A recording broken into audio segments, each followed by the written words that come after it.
В сентябре месяце начал реконструкцию. На сегодняшний момент у меня 150 тысяч голов уже птица сидит, уже растет. Вот. Просьба такая была рассмотреть возможность ремонта автомобильной дороги, подъезд с деревни Базы Тамак до деревни Чуя-Тасова. Потому что у меня клиенты со всей России приезжают, из Беларуси, из Казахстана. Глава крестьянско-фермерского хозяйства из Республики Татарстан создал птицеводческую ферму на базе бывшего свиноводческого комплекса в деревне Чуя-Тасево и планирует выйти на мощность до 300 тысяч голов птицы.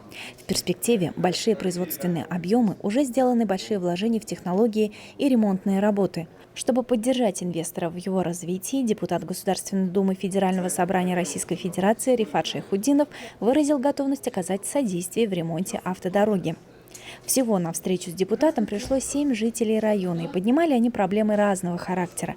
Они касались реабилитации детей-инвалидов, аварийного жилья, необходимости приобретения аппарата КТ в больницу, ежемесячной денежной компенсации расходов на оплату комуслуг и так далее.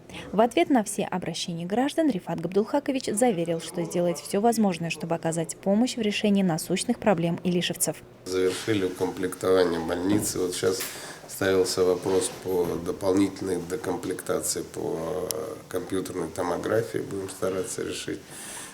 Ставились вопросы по освещениям сел, выбраны специальные лампы руководством района. Вот будем сейчас изыскивать финансирование на то, чтобы освещение провести по всему району.